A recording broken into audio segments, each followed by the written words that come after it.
Wait a second, let me live stream it.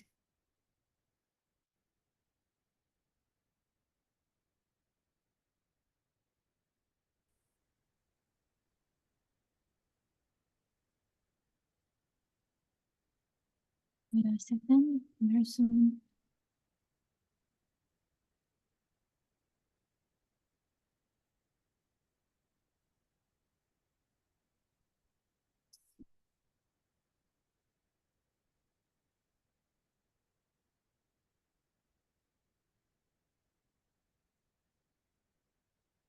Oops. ¿Qué fue casi, vale?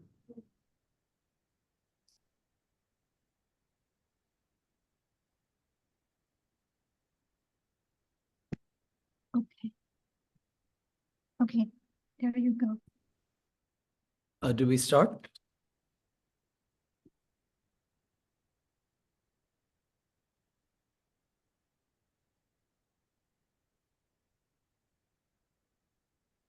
Isola, do we start or do we wait for your cue? Yes, let's start. So now we are having the third part of today's conference. So Aditya, you can introduce our next guest, and we are writing the special right now. Excellent. So good afternoon, everyone. We're back on Zoom once again. We had 3 talks on spatial. So we had Nova, Lorraine, we had Martha, and we had Barris all presenting in spatial. We're back on Zoom now. We're starting with Hugo Barbera's talk. He's a creative teacher at Escuela de Creatives, brother, founder in crime content, AI consultant, designer for Humane, which has basically been featured in the AI Fashion Week as a finalist, Vogue AI cover, Vogue AI fashion film, and top 10 AI Fashion Week. His clients have included Audi, Football Club of Barcelona, Nike, Forbes, Vogue, and Volkswagen. So he's going to be talking about, the journey from trash to a Vogue cover and creating an AI fashion editorial. So Hugo, the floor is yours. I'm just going to go ahead and transfer it to you. Yeah, perfect. Thank you very much. And thank you very much for having me here. So I'm going to share my screen and I will explain you this story. This story also starts because it's something that working in fashion.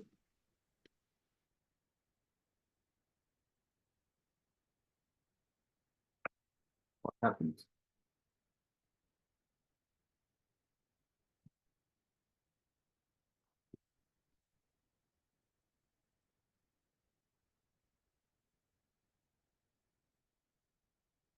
What happened?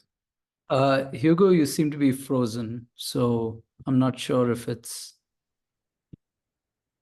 okay. I'm not sure if it's his internet or.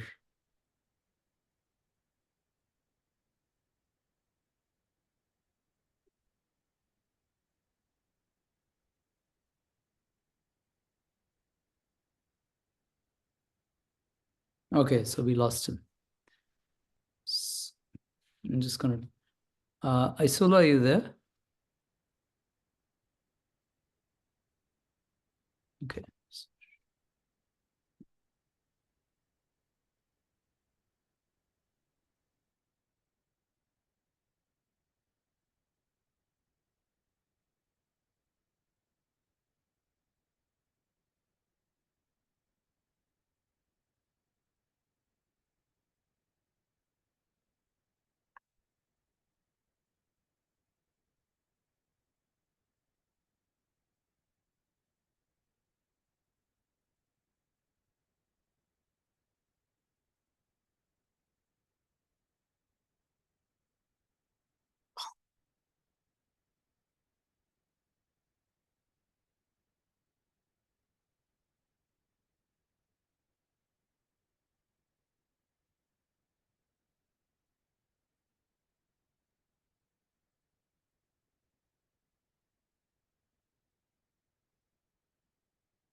All right, so I think Hugo had a bad connection. He's attempting to come back.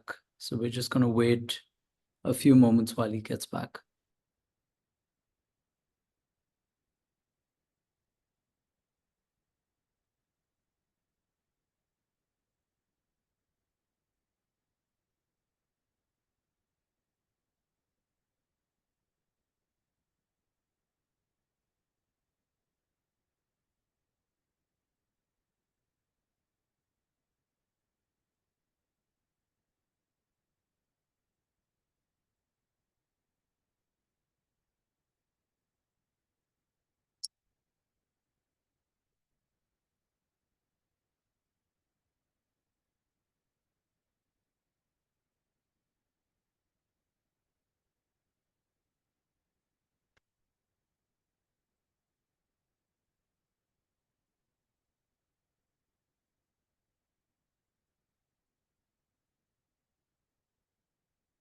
James, you want to go ahead? We can go from you if you are ready. So later we will have Hugo after all the panel. So do you want Jens to speak individually, or do you want to do the panel with everyone? Hello. I'm doing my presentation right after. So what do you want to do, like an introduction? I'm not quite sure what we're doing. I think Hugo is back. I'm back. I don't know what happened. Completely blocked everything when I shared the screen and kicked me out. Welcome. Yeah, it's like technical problem, but we are happy you are here. And yes, it happens sometimes. And I know this place is super beautiful and you are doing traveling, some connection. Yes, please go ahead. And Aditya can introduce you like a little bit background from you. Yes, well, should I share screen and start then again? Yes, you can share screen right now. Okay. I hope it doesn't happen again, this. Okay, hello. We see you. Yeah, perfect. Let's see. Okay, so thank you again. I'm sorry for this problem. We don't know what happened, of course. I had this quick talk about how we went from trash, which it's not a trash itself, to a Vogue cover, because I get asked this a lot on how to work in fashion with generative AI. I work partly in fashion, but also in design and branding. And I think this is interesting because many people is starting to work in fashion or experimenting into the fashion thanks to the AI, but maybe they do not come from the world of fashion and they do not know some concepts that I didn't know 4 years ago or a bit more when I started working also with my wife, right? So I have this short introduction about myself. It's something that we already know, but because you explained it about it. I used to work for 15 years as art director, mainly in advertising. I've been teaching creative innovation during 7 years. I co-founded and this is when I started working in fashion together with my wife 4 years ago in crime content. And 1 year ago, already here in Paris, we co-founded Humane, my wife, me, and Max, who is a film and CGI director. And we called it a creative alliance working with AI. We have been already having some clients, but almost for 7 or 8 months, it was mostly about experimenting. And this is me dancing, because you can see me dancing later on Spatial, but not the real me, so you can see me here. During this time, again, I've been using AI for about 16 clients, a lot of concepts, exhibitions, speaker at different events, 2 projects for Vogue, including AI, doing creative workshops. I mean, I've been working a lot with AI, like almost every day. I've been doing a lot of things for social media, but this is not actually my work, okay? And what I think interesting about what I want to show you is that actually we have been doing more things with AI for fashion magazines, but this one was done in June 2022, published in November, and it was Midjourney V3. So it's not even about how good it looks itself, but everything you work with to create a story, to create something that can be appealing. Okay, and I want to show you this transformation that it doesn't need to be even the highest end visuals. But why we say that we went from trash to the Vogue cover? First, because first editorial that I did with AI, it was the first week that I was testing Midjourney, and first of all, it didn't look like a fashion editorial, and basically we didn't follow our creative process, which was the most important part. Of course, everyone can have their own creative process. I'm going to explain you our process, not just for fashion, but in everything we do. But this next part is important if you have not been working into the fashion industry for some time or you don't know. So first of all, it's not usually called a fashion editorial, it's called a story. And why it's called a story? Because it has something to tell. It has a concept which has been developed. And usually you have a minimum of 6 different looks and at least 20 images. So when we, me included, post on social media 5, 6, 10 images, that's not an editorial itself. An editorial needs more images. Maybe the magazine is not going to publish the 20, publish 12, 15, 10 sometimes, but you need to deliver more. And it's important that you have different looks. Looks, I mean, styling pieces. Everything does not need to be looking the same, right? And if we dig more into it, this is an editorial where we used AI for the video, and it was really cool. But in the photographies, they are just with practical effects. And here the concept, we wanted to be on the underwater world. And we were showing like flora and fauna, of course, everything a bit metaphorical, but also representing the different levels of the depth of the water. So we were changing the background. So you will see how we had, of course, different looks, but also different backgrounds. But everything needed to be some consistency, especially in the concept. So you can see we were having here a lot of things to create this water effect. We were using plastics and metals and a lot of things, bends for having this like it's floating, like in the picture of the right.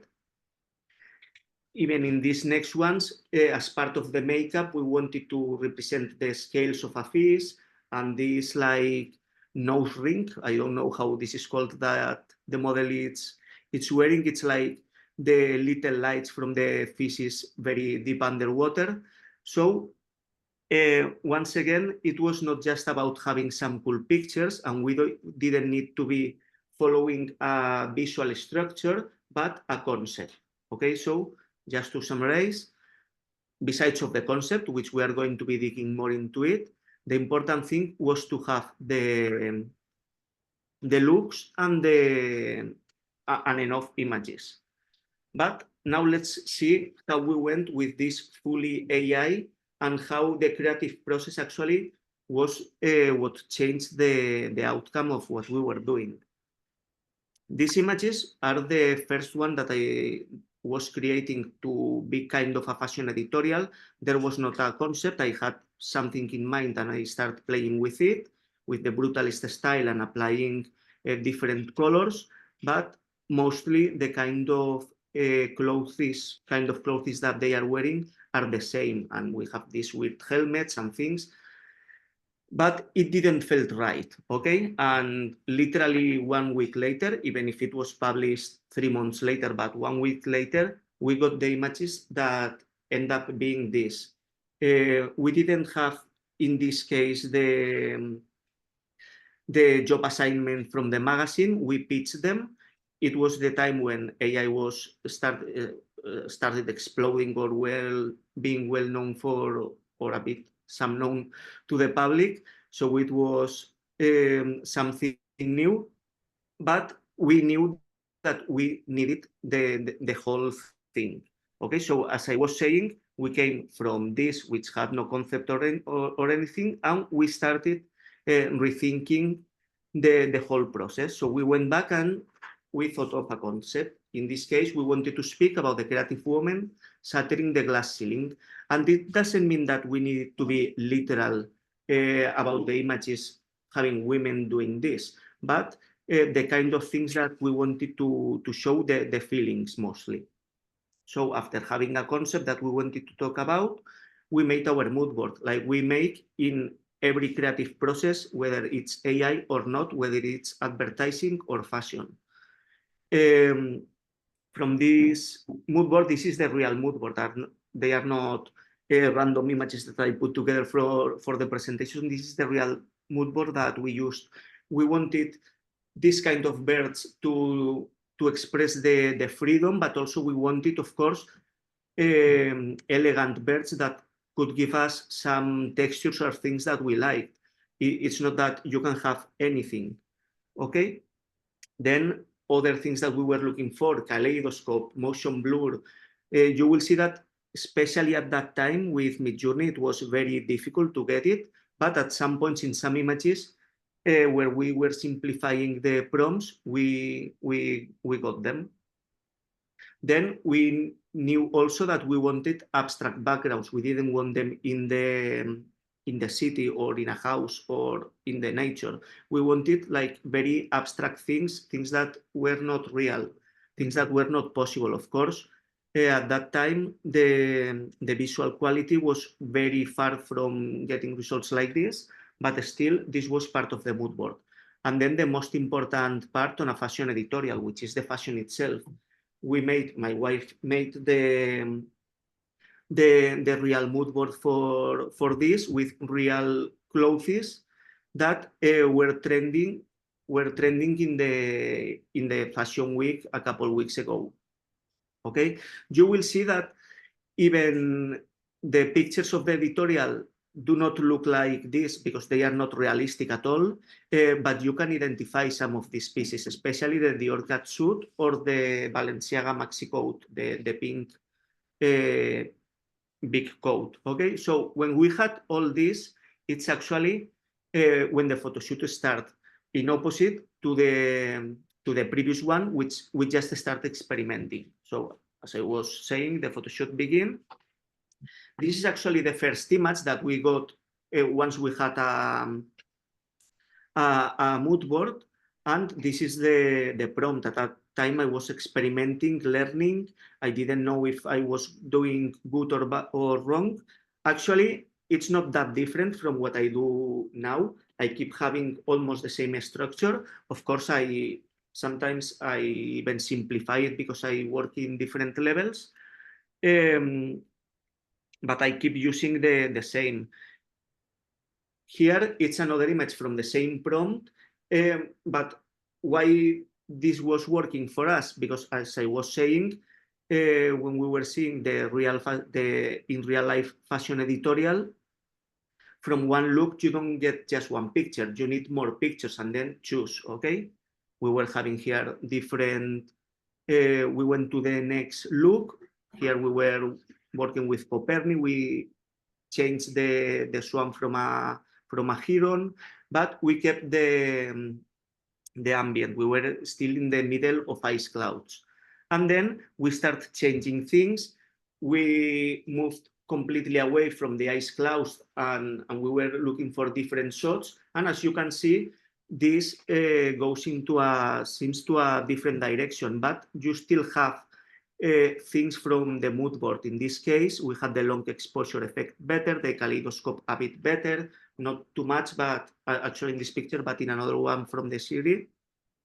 And we were having the consistency of the bird's texture and having here some color thanks to both the Balenciaga maxi coat and the flamingo. And the next important part, as I was saying, is that you don't get to do 10 images. We did thousands of images, literally, like in a real photo shoot. The very least that we make when we do in real life photo shoots, it's from 500 to 1,000 images, and then you have a lot to choose.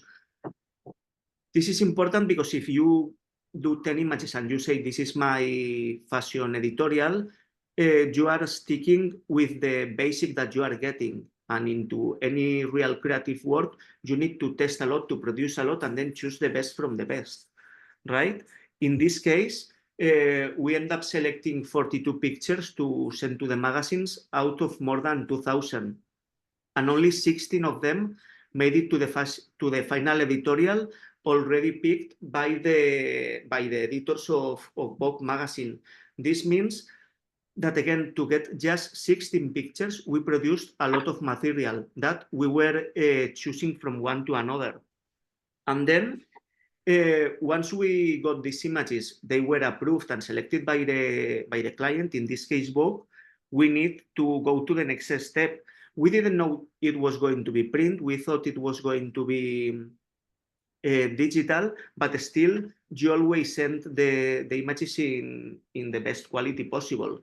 So at that moment, we didn't have Crea or Magnifique or other upscalers, even you had Topaz, but we were using Let's Enhance. And it's very small here, but they were mostly vertical pictures, and we had like 1,500 pixels, and we got it to 8,000 pixels to real printing quality. We were not going to be making billboards, but we needed to look very good and sharp for a print magazine, and they are actually looking really good. So all this was important for us when sending the materials to the magazines, not sending small images that can be good for social media, but actually real material ready to print in case they want to print it. That was just a surprise that it was printing and cover. Here, there are some more images from the editorial. As you can see in this one, it's super weird. It's just like a texture, but it had the flamingos. You could see a bit of the feathers, the textures, the eyes, the colors, similar to the ones in the cover. That's what makes a whole editorial. It's not just 5 to 10 images. You need a variety of things that can be working together. And then some more images, again, more Dior catsuit in the left, the Balenciaga maxi coat. They look completely different from what they are in real life, especially at that moment. But you can see how we were having variety in looks, variety in the angles and the shots, whether we were focusing on the head shots or full body shots. We were doing some details also for the boots, in this case, inspired by Maison Margiela, even they don't look like at all, or like very wide shots that at the end they were cropped into a vertical image, right? And then what was end up being the cover, which is a crop also of a wider image. But as you can see, it was a process. It was not just about making some cool images and that's it. We needed to understand, to know how a real fashion editorial / story works, what are the needs, and what made the real change, it was like, okay, now let's work how we work every creative project, not just go into the computer and start prompting to see what's the outcome. And that's how we did it.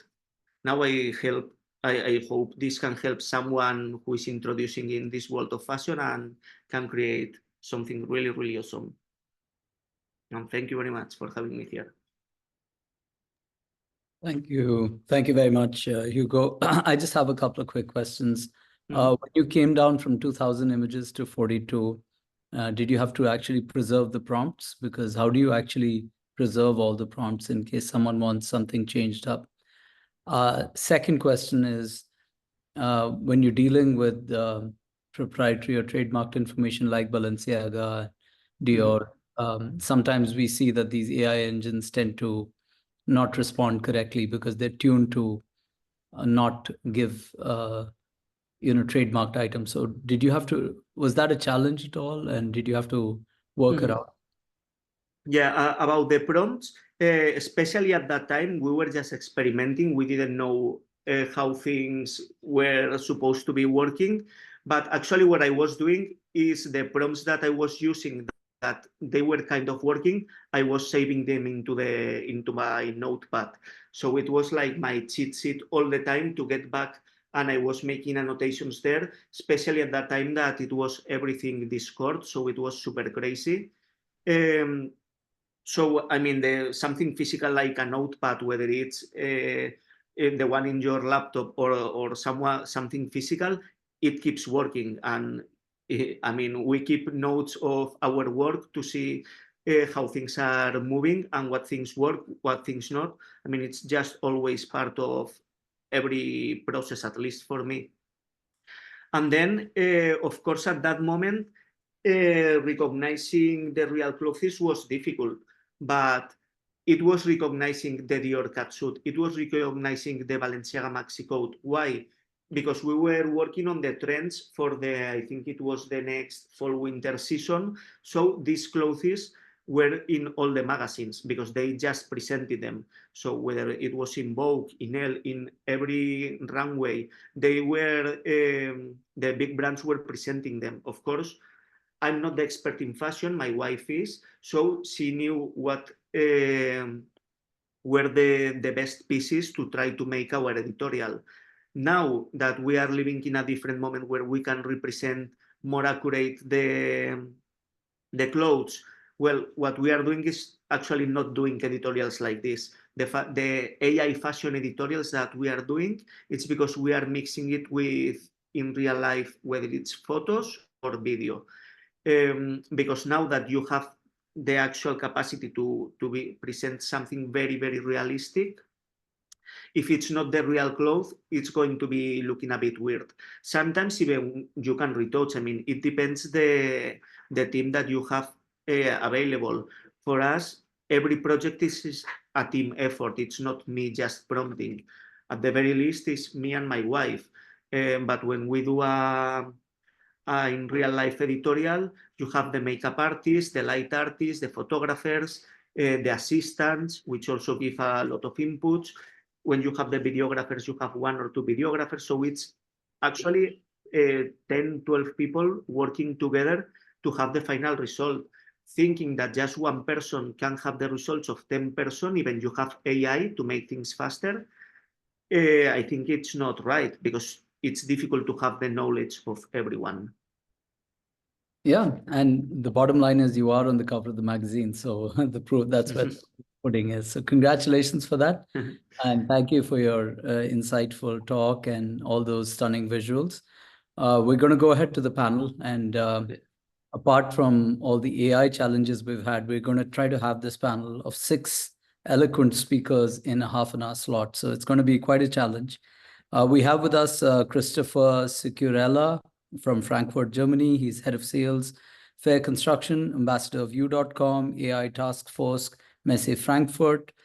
We have Rupert Breheny from Zurich, founder Cobalt, your friend in AI, tech specialist e-commerce from ex-tech specialist e-commerce from Google. His clients, partners have included Alexander McQueen, Zaha Hadid, Perkins Eastman. And we also have Jens LAUGESEN, who's sometimes logging in from London and Paris. I think right now he's from London. He's the head designer, consultant, creative, and design director, focusing on brand strategy, luxury, and Metaverse and fashion. We have Micael Carvalho, logging in from Porto, Portugal. He's director, ACH Collection, senior creator, director, Omes Studio. Emanuele Morelli from Loreto, Italy, freelance prompt designer, AI creative for the fashion AI.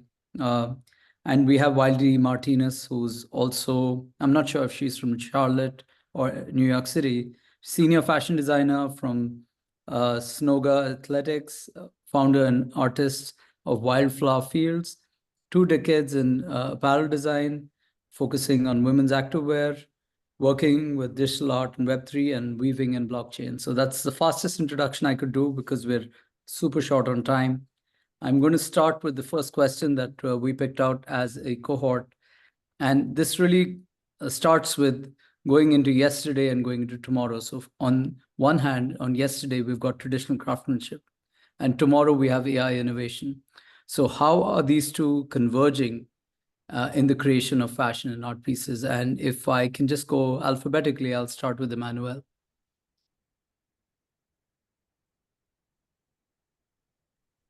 Yeah, that's a really interesting one. How to converge AI in fashion. That's I think that Hugo did a very well introduction to that, because it explained us that it's more about telling a story when you're using AI. And so it's not only about prompting. And that's a process that it's more about knowing the fundamental of art direction, I think. And so when you're crafting AI generation, you're also crafting the whole visual and imaginarium behind the collection.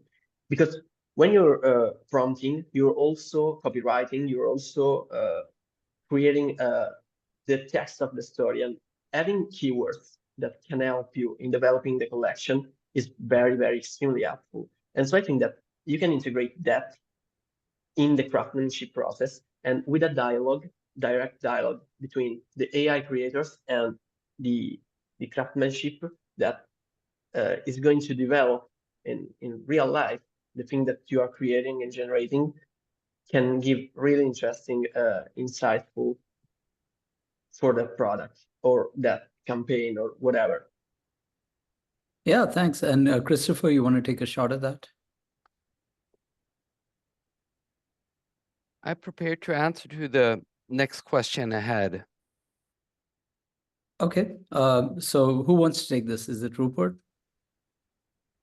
Yeah, sure. So I'm more of a case study guy. I come from a background of the e-commerce and the commercial side. So what was interesting to me was seeing the retailers, I think, first hit with a wave of fear, because there was this sense in the early days, if you were Iris van Herpen, you would see your name being used in a lot of the images that tended to come out from these machines. But I think when some of the moral panic died down, people started getting excited because these are creative companies. And so there was quite a slew of them just recently. And I would say from about a year ago, kind of the sort of mid-journey 4 days, 3 and 4 days. And so you were seeing materials coming out from Valentino, Moncler, Stradivarius, Casablanca. They were all doing either virtual shoots of what their fashion could like in these, slightly kind of virtual influencer looking worlds. But then you also had things going to retail, like H&M at a creator studio. And so they were taking an engine, I think it was Stability Diffusion in their case, and incorporating it onto a web configurator. So if you wanted to create something yourself, sort of just in time, bespoke, just one of a kind manufacturer, you'd drop onto their website and then create some sort of fun picture on one of their blank hoodies or sweatshirts. On the more traditional sort of couture stage, one artist designer, which I think did a great job, was a woman called Norma Kamali. Now she's been active for about 50 years, and she has a few iconic pieces, some of which are in the Smithsonian in Washington. So she's the real deal, and she was the first designer to actually have an online store in eBay. So you can expect her to be at the forefront of this. So she took an MIT, I think, freely available course in generative AI, and is slowly fine-tuning one of these models, one of the diffusion models, on her past work. And so what I think, as the panic dies down a bit, you're going to see some of these houses actually fine-tuning their own work as well. I would say there's one missing component to this. It's great for the images or the branding stuff, but the billion-dollar opportunity here is taking something where you can go sketch to image, and then image to cutting pattern. And I think some of the usual, close 3D browseware, there's some upstarts that are desperately researching that. So I fully expect that to make its way into the apparel design workflow as well. But a lot of people are jumping on this now, and I think if 23 was for exploration, 24 is going to be for integration. Interesting. And Jens, I know you do a lot of work at physical as well, and you do have a lot of AI in your workflow. So what are your thoughts on what Rupert just said about integrating the AI into the pattern cutting and all that? And what are your thoughts on, blending yesterday and tomorrow into this whole art and fashion creation?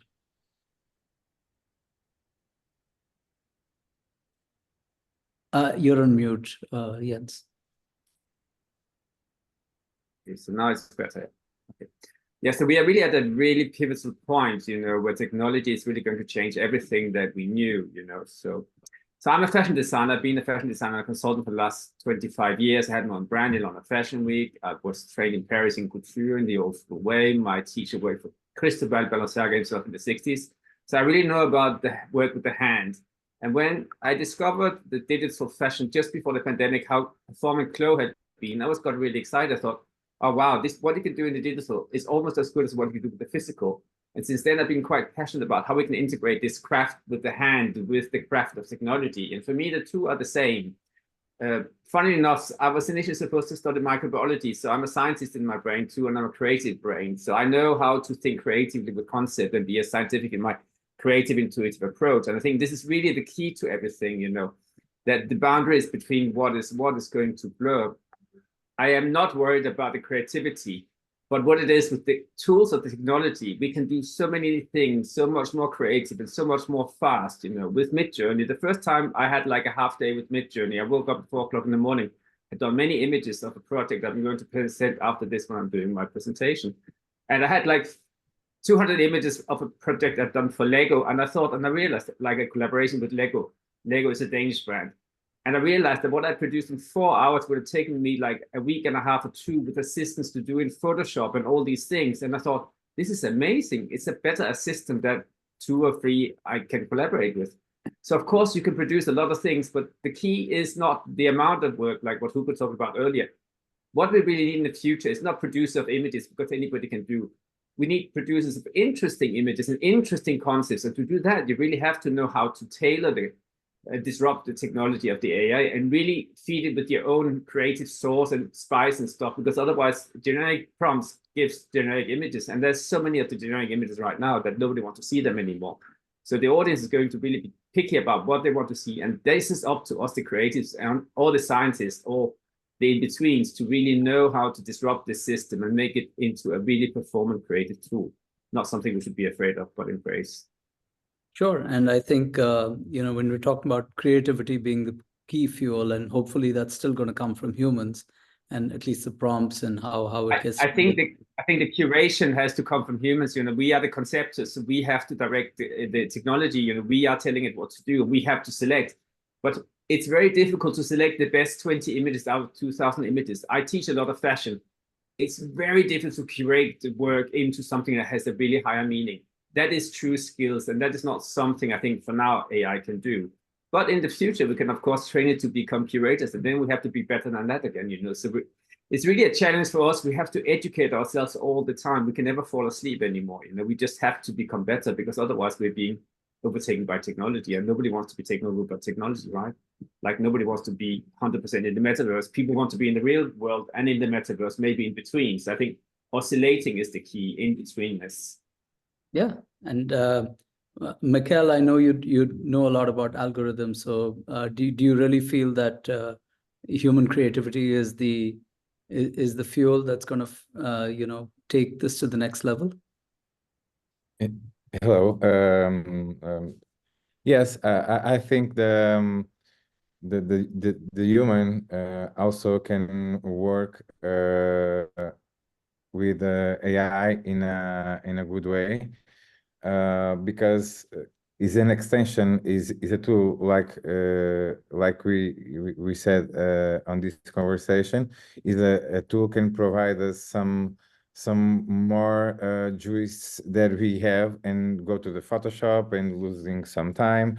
But in the most important thing, in my point of view, it is the benefits how AI gave us to our creative process.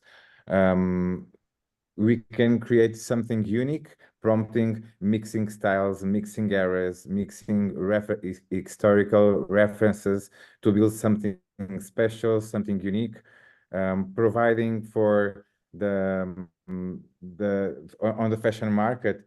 We can have some study on the background to have some study near to the clients, some the online the audience to give us some feedback to don't waste time, don't waste some fabrics, have some minimizing the footprint about what the next world we have in 100 years, and this technology need to push the best way we have to preserve the planet, and all these kind of techniques are disappearing on fashion, and for example on the furniture we can bring them back, give the new way of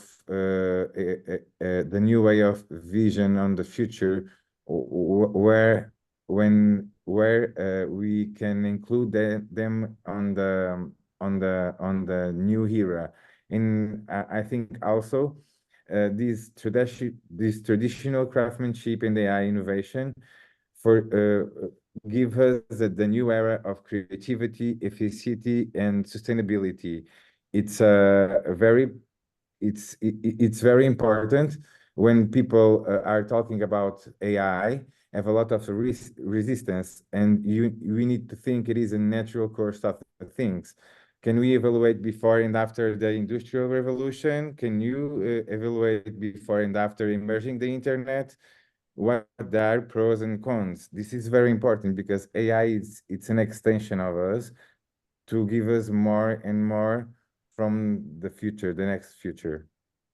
Yeah, and Wildy, do you have any thoughts on this? Because you've been in apparel design for 2 decades, and there was certainly no AI back then. So are we seeing traditional craftsmanship come back with AI innovation? And I know you're doing a lot of work with Web3 and AI in your current, I totally believe in this connection. Totally believe in this connection. Also, I work in interior design and product design, and we can develop furniture in AI and develop them with the craftsmen in the on the floor with the hands on the wood. It's totally possible. Yeah, and also if Wildy could share something. Yes. Hello, my name is Wildy Martinez. I'm the founder of Wildflower Fields. And yeah, I've been in the industry for almost 20 years, still to the day. Born and raised in New York, worked in New York for a long time. And it's very interesting because I started using AI with, AI Fashion Week competing, and the idea of like having my AI fashion be made in real life, which is funny because I work in real life fashion, and how now I think I'm seeing companies reach out to me because there is AI fashion and AI tools has allowed everyone, whether they have experience in fashion or not, to enter into the fashion industry, which is something that we didn't have before. And because of that, companies that do need to manufacture clothing, do need professionals that know about CADI and tech pack and technical sketches. I'm seeing them reach out to me because of that, the knowledge, right? Like not everyone knows construction. I mean, we go to Midjourney and we can literally create so many wild things. And then there's people that might be like, okay, where's the zipper? Or how is she going to get into the jacket? Just things that you need an eye for. And so what's beautiful is that recently I've been had the opportunity to work with brands like L'Oreal, who needs the middle person from professional creativity and tech that can introduce the tools in a way that is user-friendly, that they need to see the actual people that are doing it, and for them to have the understanding and capture it and remove maybe the doubt, or, the first idea is it going to take over my job? So I think that is very important for us that know both the creativity aspect and the tech to be the bridge for brands to adopt AI. So I just want to circle it back with, I didn't realize that, AI in my career was going to merge in a way that it has today. And recently I had a client hire me to design using AI, but they were specifically saying it needs to be something that we can actually produce. It's for a client, and we are in a time limit, so we need someone to come in that can, you know, do a whole campaign or lookbook in you know, a week, and for it to look like the products are actually real, you know. And it was very interesting to me to get hired to actually do that, because their traditional team, if you worked in the industry, you know how fast it is, how much work it is. And sometimes if a team is working on the technical aspect, a lot of them do not have the time to go into the Midjourney rabbit hole, you know, while they're still working on their workload. So they are looking to hire professionals that know how to do both. So I am seeing that merge of the need of products looking, especially if it's for, let's say, a campaign or a pitch. Companies are looking to use AI for these pitches that are going to blow the client out of the waters, but that the garments can actually be produced. Oh, thanks for that, Wildy, and sorry about mispronouncing your name. That's okay. So I'm going to combine two questions. I'm actually going to find out from the team here that how can AI revolutionize the creative process? So that's creativity, right from thinking, right from prompt engineering all the way to, you know, getting more efficient. And then also the role of, you know, now that we have digital fashion and we have virtual fashion, the role of virtual models and influencers changing the landscape from the brand's point of view and from the model's point of view. So, Christopher, do you want to take a shot at that? Sure. Being an interior architect by profession, I have zero to do with the fashion industry and zero experience. I do want to bring one example up, picking up on what Wildy said. People with no further experience in fashion get into fashion.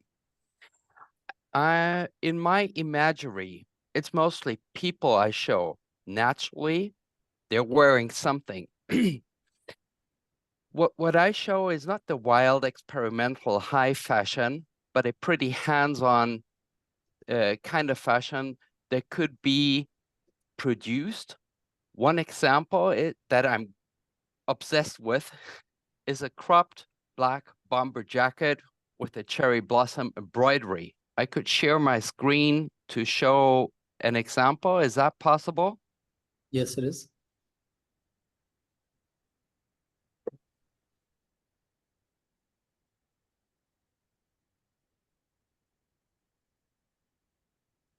Okay, I hope that can be seen and I can be heard. Yep. So my idea is anyone listening in today could buy a second-hand black bomber jacket. If she or he can do it himself or herself, take it to a craft tailor to crop it. Take it to someone who does the embroidery and sell it online or as a store, as a startup. Found a company, maybe a fashion label as limited edition. And so it's something, a black bomber jacket is a pretty common piece of fashion, not high fashion, but common. But turning that with the inspiration of AI generated images into something unique, because to the best of my knowledge, you can't buy that jacket today. So this is just one example of how an idea, how an image could spark collaboration between someone buying a secondhand item, thereby reducing waste, it's not thrown away, hiring craft people, fashion people, tailors or so, to turn it into something new, never seen before, and to sell it at a profit. So there is like a micro economy sparked by an AI image, made by me who's a fashion, not even amateur, yeah, but a stranger to the fashion world. So I could do it, you could do it, anyone watching could do it, and turn that into a real piece that is for sale online or in a local store. And it could spark a limited edition line. It could spark further models. There could be skirts, there could be boots, there could be and so on and so on. Yeah, certainly going to democratization of design, which is definitely revolutionizing the creative process. Emanuele, if we could get your thoughts on revolutionizing creative process and also your thoughts on virtual models and virtual influences. Yeah, of course. I have to say that I'm not a fan of both using AI as creative and virtual models. I'll start to say that when I use AI to create my concept, I always try to control the tool the most as possible as I can. I always start with a concept or an idea or something that inspires me. And then I think that when you see AI generated content and you work with AI daily, I collected like more than 30,000 generation in a year. They are a lot. And now I can see when I see AI imaging that when there is research behind it, or when they are just generations. Like I write something in the prompt, I let it go and see what happens. It's not specific. It's not something that I ask into the AI. It's something that I want to see what happens. And when generations are like that, you can clearly see that the difference between a good generation and a basic generation, I think that the most of the time is behind that, behind the research that you do before prompting something. And virtual models are a very difficult field because I don't trust virtual models. I can't feel empathy with them. And many years ago, I watched the movie Her. I think that a lot of us know that movie. It was on Netflix, and it totally was talking about this kind of stuff. And it's not the prettiest scenario I can imagine for our future. I mean, I like the digital world where digital and physical meet. And virtual model, I think that are something that will totally destroy the physical world. Yeah, makes sense. And Jens, I know you worked with some of the leading brands out there, and I know how expensive it gets to work with models and work with photo shoots. So what about virtual models? Love them, hate them? And what about revolutionizing the creative process? I don't want to take away too much from your talk, but we just wanted to hear. That's okay. Yeah. So I think since the beginning, of course, I was fascinated seeing people who are not creatives prompting stuff and feeling creative and being recognized as creatives. And I think that's fantastic that everybody can do creative stuff. So it's interesting that we can do that, but that doesn't mean that what people are producing is interesting. I think with all these images we're being flooded with, anybody can produce something that looks convincing. But is it interesting? What is the concept behind? What is the philosophy? You know, and why? How can we get images that are not generic? That doesn't look like AI prompted images, you know, because you can tell it right away. And I really learned the hard way. I never followed any rule in my prompting. I used a lot of my own thinking and the way I talk, and it's not really grammatically correct. I don't put the commas. I just use personal words. And I realized the more personal words you use, that comes from your philosophy, your thinking, this kind of salt and pepper and spice you put into the phrase, the more precise it becomes, you know. And that was really my interest in the beginning. How could I prompt things to this machine and generate images that could become like fashion design? I don't like costumes. I teach a lot of fashion too. The students that design things that are not realistic to do a collage, they don't understand how to make. Of course, you have to have engineers of these concepts that makes them into really interesting and probably things you can do. And that takes a lot of craftsmanship, you know, to take like an AI collage and turn it into a 3D luxury garment. That's not just something that a basic AI can do. So of course, the collage you see in AI can be really complicated to do, you know, so you need a lot of technical knowledge to be able to do that. But I think you need creativity and you need technologies to go in hand in hand. And I think the idea of the influencing coming from the AI, of course, it will come in the future. Instead of looking at Pinterest and going through all the catwalks and looking at this or that and spending days and doing that, and then you can find the trend for the season for the commercial brands, you can use the AI as a generator of commercial trends because it's based on what is on the internet, but it's not copying the one from Selena, the one from Cross, but it's amalgamating things. And if you use it in a very creative way, this is what I'm going to talk about later, how I'm actually trying to pitch that you can use it as a design tool and come up with credible, realistic garments that can be used for commercial, traditional companies. That's not metaverse costumes, but it's actually something that could become part of the design process.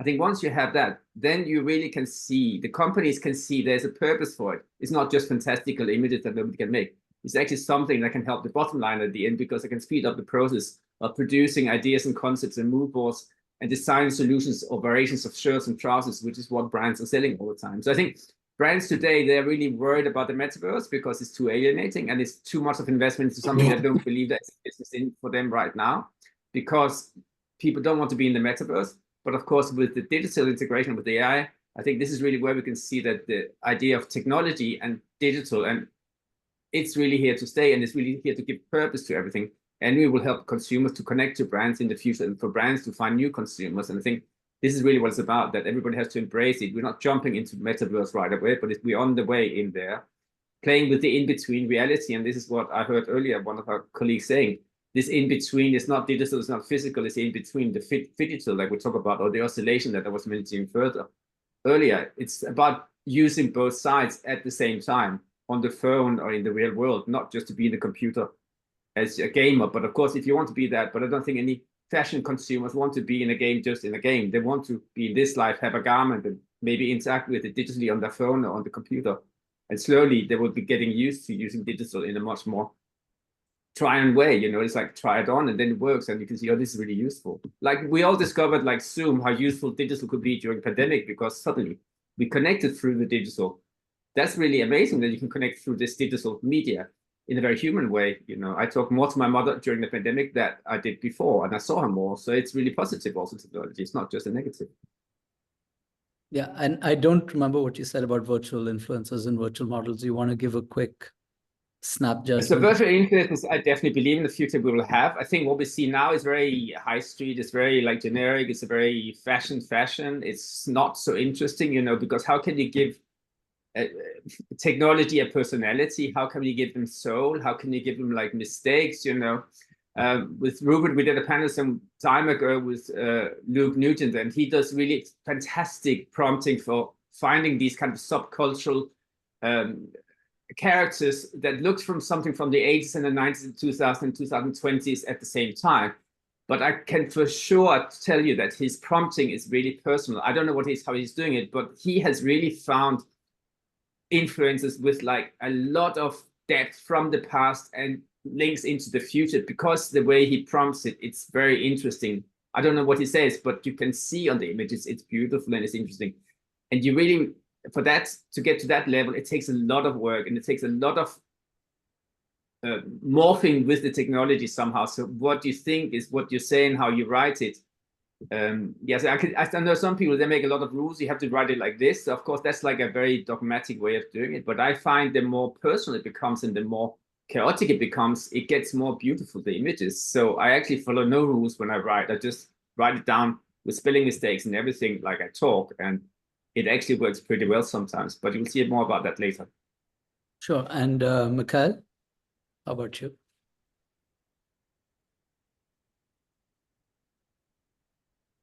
I lose some connection. Sorry.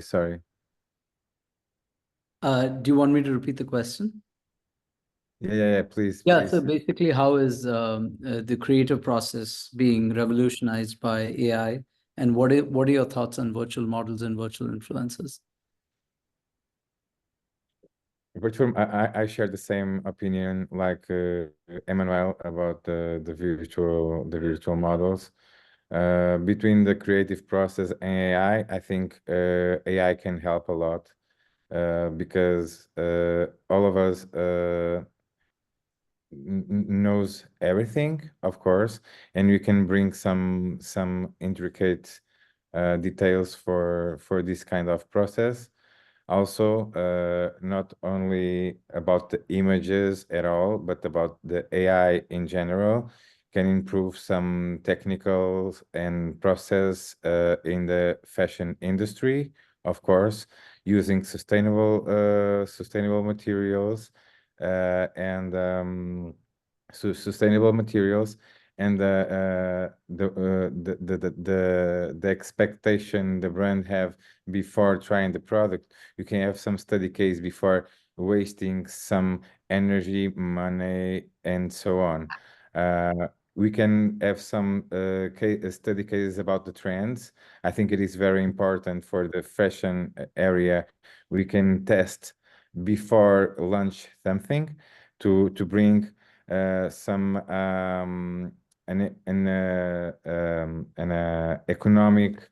healthy economic way to bring to the company, each company it is. But I think it is very important to understand AI like a tool, like a complement. No, it's not to switch to the human person in this kind of process. I think it is very important to have some sensibility about that, to understand and not kill the human world during the creative process. Yeah, thanks. And Rupert, I know you know the questions pretty well, so you know both the questions. Sure. Well, I'll keep my answer, I think, restricted to the virtual model thing. I'll give you a cautionary tale, but I'm going to frame it with a good cop, bad cop scenario. I'm going to nudge this towards just the commercial side. And I think when virtual models are done right, you're into potentially virtual try-on territory. And I advised a company that sold to Zalando, and the core undertaking of their mission was to reduce the returns. And so they did that by taking an image and a 3D model of you. But that's available to most people from Google now, where their take on representation is they have a grid of 16 body types with a variety of skin tones. And if you, as a manufacturer, upload some good, clean product photography that can use a diffusion model to basically dress somebody that looks quite like you in this item of clothing. And the win is higher engagement, more conversions on the website, but the killer is less bracketing of sizes. So you order something that's more likely to fit you and you're less likely to return it. And so just seeing somebody that looks like you instead of the stick-thin models is, that's very admirable. Where that can go wrong, and I think some of you probably have heard this story before, about a year ago, Levi's, to some fanfare, worked with a company called La La Land on their virtual model campaign, and they pitched it very much as, here's the future of diversity. We're going to have some nice range of skin tones and what have you on the catwalks. Now, the catch was they were virtual catwalks, and the community came back pretty strongly and said, you're not helping us. This is virtue signal. It's empty representation. You're putting diverse models out of work.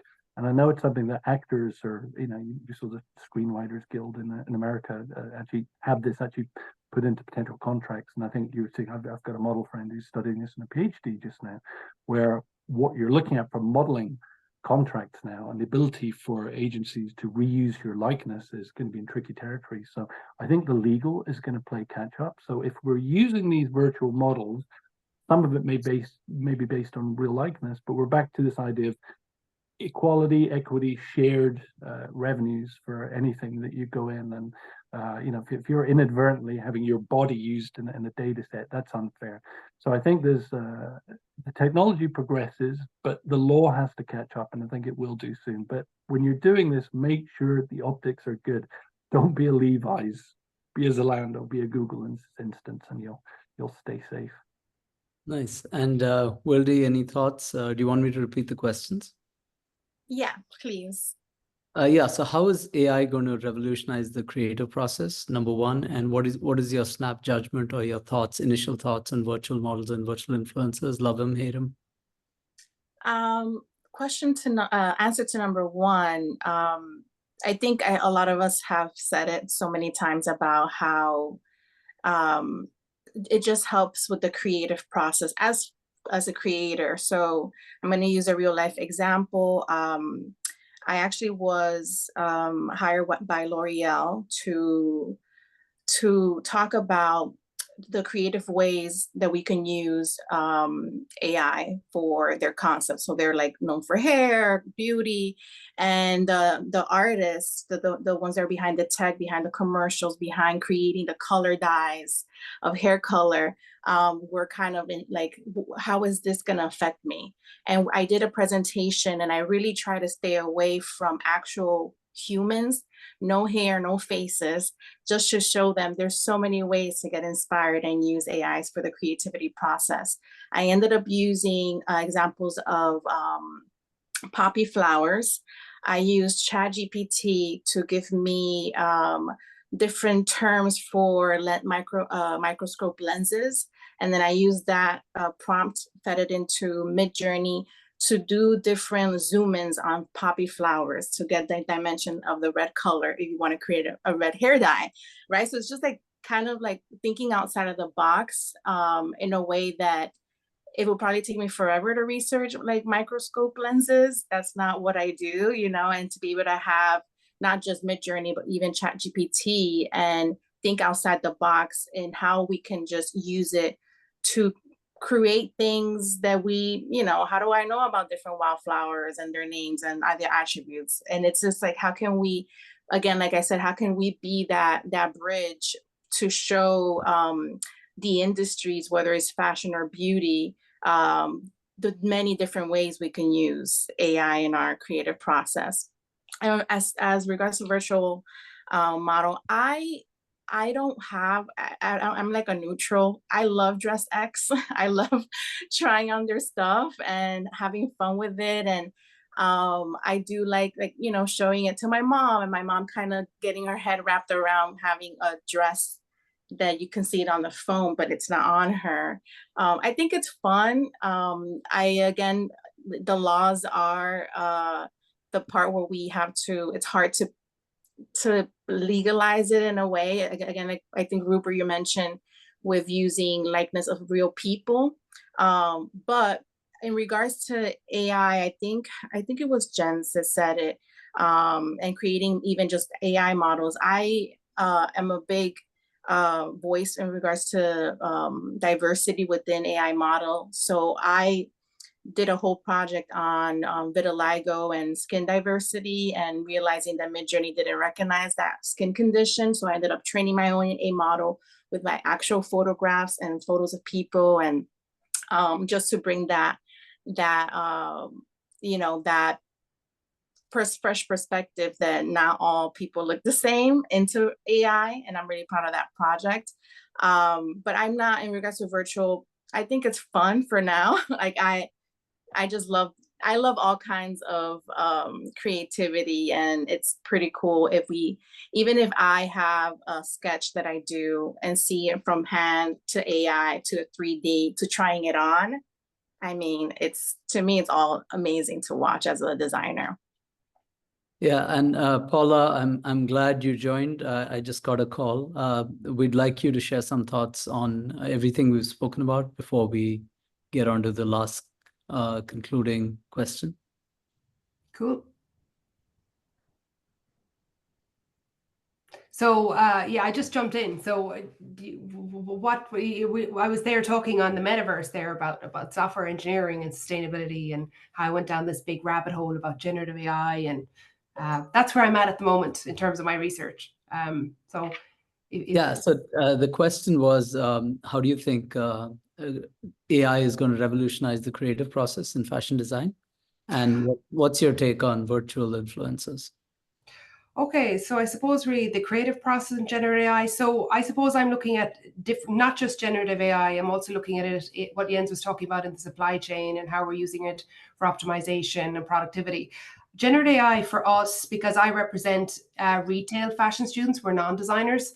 So we're really appreciative the fact that we can be part of the supply chain process. So generative AI, I suppose, for us isn't really, we're trying to articulate different types of ideas that are more sustainable. So we're using generative AI to articulate an idea or to help us understand how to, you know, develop new decentralized applications, enterprise use cases, and that thing. So we don't use it really, you know, in fashion design, because I'm not coming from fashion design. I'm coming from fashion marketing, fashion business, fashion entrepreneurship.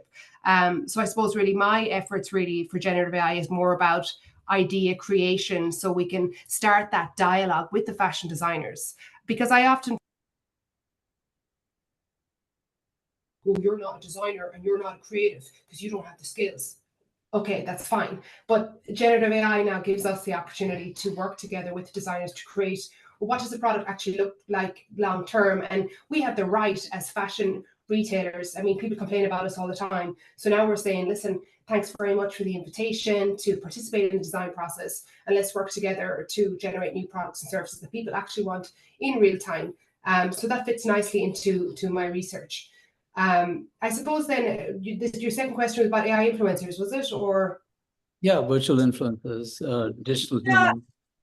Yeah, so I actually one just arrived on my desk this morning. So my students, you know, they're all caught up on the whole Web2, internet marketing and influence and so on. So we started to move slowly into how AI can help with, you know, identifying different types of consumer behaviors, building out different types of brand architecture, metaverse activations, and that kind of thing, which I was very busy with. But mostly these days, I'm looking at the renewable energy side. Like I banned crap prompting in my class because I felt so guilty about the carbon footprint that generative AI and these AI models are creating. And of course, as you know, Ireland is well known for the data centers. So we figured out that 28% of Europe's electricity will go into data centers. So am I guilty of creating crap prompting? Yes. Do the retail people, do we use technology badly? And we're not really thinking about, well, what is the carbon footprint of these types of applications, and are we using them correctly? So as we're moving into the decentralized internet, where we're looking at decentralized applications and edge computing, using AI-assisted generated services, what does that look like in terms of the sustainability flag, shall we say? So it's not just sustainability in the supply chain, it's actually what type of technology we're using, looking at the existing architecture. Should data cleansing, data duplication be done at user level and not in the cloud for the crack? So there's lots of conversations that we're having about AI, and not just generative AI, just like the whole kind of discipline of AI. I do think virtual influencers will play a big part. I think they can be quite cost effective, and, you know, working together to solve fast fashion's big problem. But as I said, my research at the moment is looking at the software engineering side.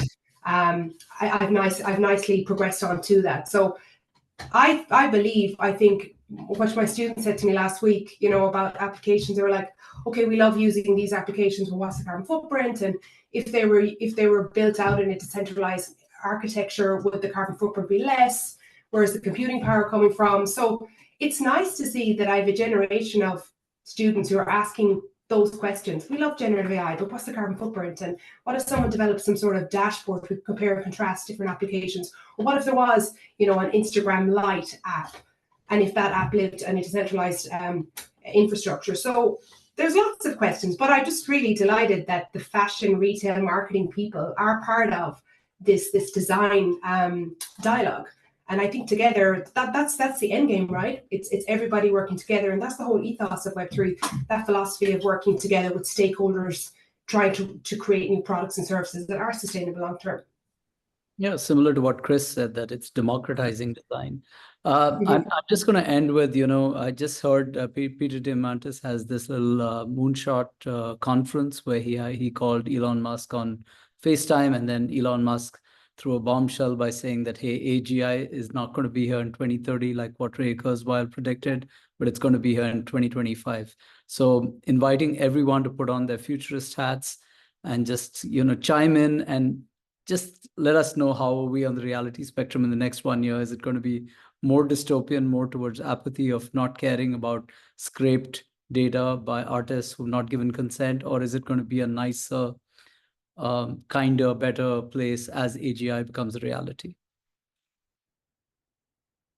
Feel free to jump in one at a time.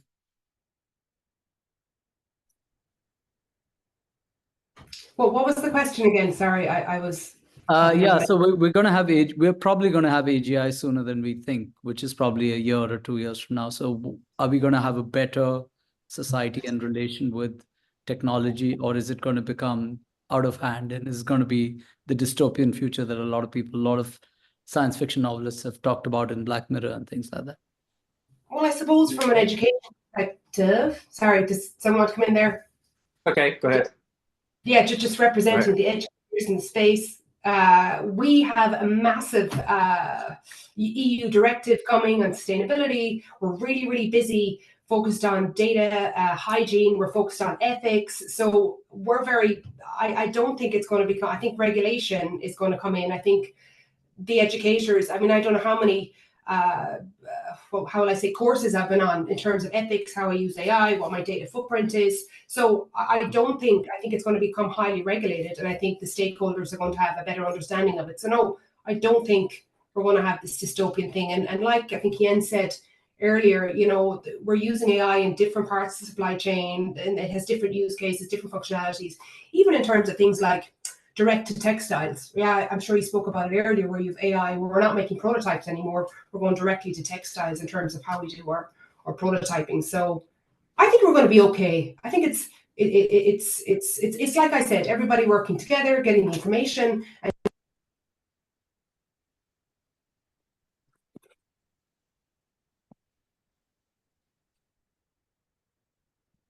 Rupert, do you want to go next? Sure, thanks. So I'm going to say on the one hand, we're about to enter an era of unprecedented abundance, and it's very exciting. But at the same time, as much as they say this is unprecedented, we actually do have that model to look back on. And funnily enough, it's from the textile industry. So if you look back at the invention of industrialized looms, where it went from people just making stuff in their back room under daylight to these massive capital-intensive factories, it was a great way for people to get access to clothes and clothing and fabrics in a way they never had before. But at the same time, it was brutal if you were one of the children that to climb onto one of these machines that they didn't want to turn off for you to repair it. And so people used to get crushed. And that was the birth of the Luddite movement, where these things were actually vandalized by displaced workers, really. So we're seeing something similar here, where so many of these industries and so many skilled workers can and will be replaced by the people that own both the factories and the data centers. Now, there has to be some form of like heavy taxation on these companies, people that are like 95%, and the redistribution of wealth. And so we're getting into kind of unusual territory here, but I think we're about to have a wonderful time, and a lot of universal basic income. But the next 5 years are going to be rough. So strap in and keep your fingers crossed. Christopher? I've read a highly interesting book that I strongly recommend. It's written by Catherine D. Henry, and its title is Virtual Natives. So when you mention AGI, it of course depends on where we're coming from. And this is not a question of age, but of mindset. In that book, Catherine Henry talks about the younger generation who grows up with what we become accustomed to as a new normal. Besides the fact that I do embrace purely virtual models, not representations of actual people, but purely virtual, as Incorporated or Anomy or many others offer as a product and service. I find it fascinating how lines blur, because young people, especially with a lower income, who cannot afford a designer handbag, might buy it for $20 as a digital twin online in Roblox and Fortnite, in Spatial, in stores like Ira's iRule store. And so the physical piece will become less important as we all spend more and more time online. and to buy the digital twin of the cropped black bomber jacket, which might exist only a single time in a Frankfurt designer store, can be bought by thousands or millions online. And virtual models might help to sell them. Then virtual try-ons, as Wildy mentioned it, she enjoys with her mother, if I understood it right. Yeah, you become your own model. Jens, closing thoughts? Yes, of course, it's unprecedented times, like Rupert was saying. I teach a lot of students too, and in fashion, of course, I asked my fashion marketing students at Westminster in third year, how many of you have been into Decentraland? Maybe 2 or 3 of them. How many of you know Midjourney? 1 or 2 of them. How many of you have been into all these things? And the question is, I'm really surprised sometimes how little some of these young people who should be at the forefront of everything, they are not that interested. They're interested in their phone, they're interested into their everyday life, and they're interested into what is in the front of their noses, So I think as an educator, what I want to teach my students is, first of all, that they do learn to do craft with their hands, their minds, and the head, It's really important that we understand. It's not because that we can ask a machine to prompt creative images for us that we are creatives. To be a creative, a craft of creativity, that is a skill that you have to learn. It's a craft. Of course, technology can help us, but that doesn't make us into creatives in the same way. So I think we have to learn how to do a collage by hand. Then we can do it with Photoshop, and then we can use Midjourney. But if you don't know how to, because why did the collage happen at the first time? Because of invention of photography. Because people could do photography, artists started to take the photography they did and they started to cut them together like a surrealist. So they disrupted the technology. Instead of just doing a picture, they did collage with it. So I think this idea of doing things manually with your hand is what can be transposed into the digital world. If you just learn the digital thing, then you haven't got a crafting skills in your life. And I think this touching to the reality of being able to craft things with your hands and your mind and with doing things, that's really what makes us humans, because that the machine cannot do with the hands, because they don't have the hands. We can program some hands to do stuff, but it's not something, they can't really do what we can do. They can do something that we can't do, but much better, because they're quite fast, So I think we really have to learn to work with them and learn. So everybody would have to change their jobs 2 or 3 or 4 or 5 times in their lifespan. They're not working at the same company for 40 years. Those times are gone. You can't take just an education in one job and expect that it will never change. It will change every 2, 3, 4, 5 years. And the more you experiment and learn new craft, and you can learn a little bit of everything, then you have this hybridity. You can jump in between jobs, in between design and sales. The conversation is there. But of course, the old traditional fashion houses, they don't want that, because a lot of the head designers, they don't want to learn this. They don't want that. Pattern cutters don't want to learn about this, because they want to do it the way they know how to do it. So there's, of course, the old guard and the new guard. And, I think that's why I'm so interested with my experience. I've been in the fashion since the 80s, that actually it is important that we embrace this transition and that we help it. But it's not everybody who's comfortable doing it, of course, and we have to understand that too. So it is a brave new world, but I think it's also a fantastic opportunity of learning new things, and that's a good thing. Yeah, Emanuele and then Paula. I think we'll have to stop at Paula, because I'll be accused of cheating as a moderator for the conference. So Emanuele, quick thoughts, and then after that, Paula. Yeah, I just want to add really quick that I was a student till last year. I graduated in December 2022. And what I found with AI is the power of visualize my ideas. I mean, not every student is good in drawing, sketching, or crafting. And with AI now, you can visualize your idea. And that's extremely important, because it's very hard, especially in fashion, to communicate your ideas to other people. And so with AI, now you can. And that's a powerful tool. And that's why I push to academies all around the world to teach how to use these tools.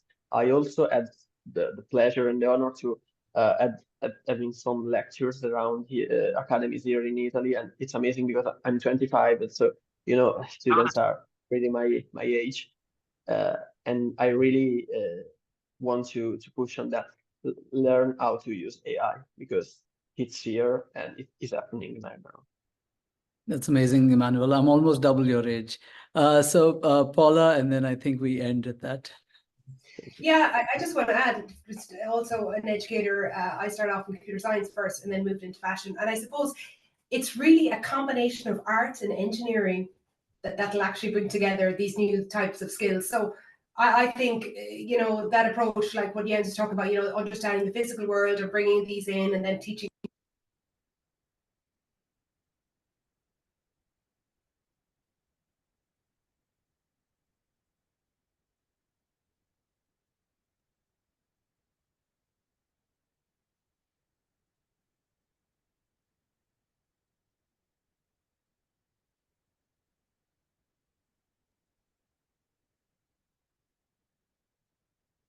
Not sure why I can't hear you. Yeah, I can't hear her too. So I think your audio cuts out. Do you have a Bluetooth mic? Yeah. Okay. No, oh, yes. Oh, wait, disconnect. Can you hear me now? Yeah, you had your AirPods nearby, didn't you? Yes, I did.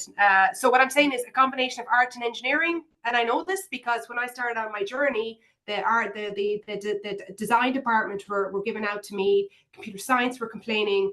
And I was like, you know, we all have to relax and realize that when the new internet is coming, it has to be art and engineering approach. The artists bring us creativity and problem solving skills, and the engineering companies, the engineering department then give us, you know, all the infrastructure that we needed. So only a combination of art and engineering, I believe, in education is going to solve, you know, fast fashion and deliver new products. So that's all I want to say on it. So art and engineering is the future, working together, building new programs that educate people to be more sustainable. And everyone's welcome. That's the point. Awesome. Thank you very much. I think you've been an amazing panel of futurists, because I think each one of you have gone a little bit into AGI and beyond. We need to move on to Jens's talk. So thank you very much, everyone, for joining and making it such an amazing interaction.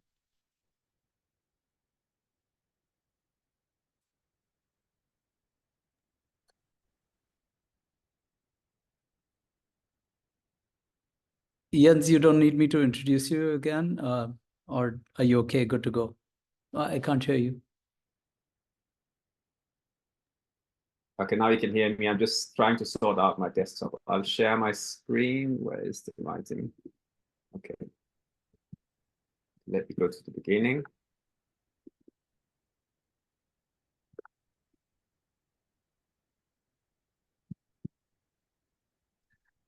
Okay, so I think we've already talked about this idea of technology, the metaverse, design and fashion and all this kind of confusion of everything. And I think this time of confusion is really interesting. You know, we live in a time where everything is going to be merged together. So I have quite a lot of slides. I'll go through quite a lot of them quite quickly. Just to explain that, you know, I'm a fashion designer, have a long experience in fashion industry, have won many awards. I've had my own brand, have been a consultant. And these are the brands I've been consulting for the last 20 years, since 2008. Jens, been is your lucky first slide a black slide? Because all we can see is black. Okay, I have a sharing of the screen. Why is that? Why is it black? Can you only see black?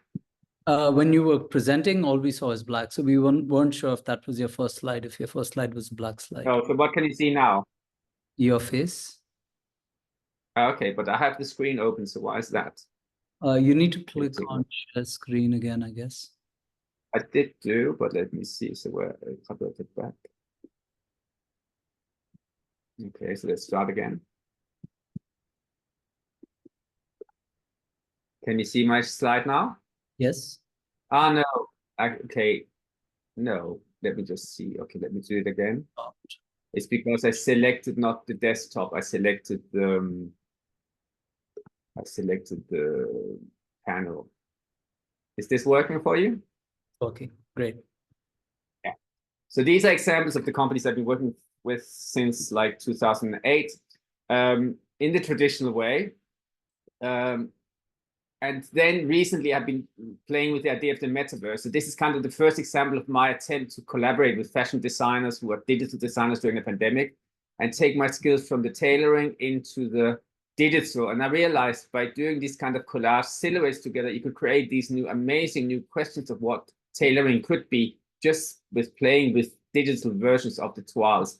And I could see that this idea of ideation could be very fast forward and very quick compared to what you would do in the physical world. So I really embraced the idea of the technology.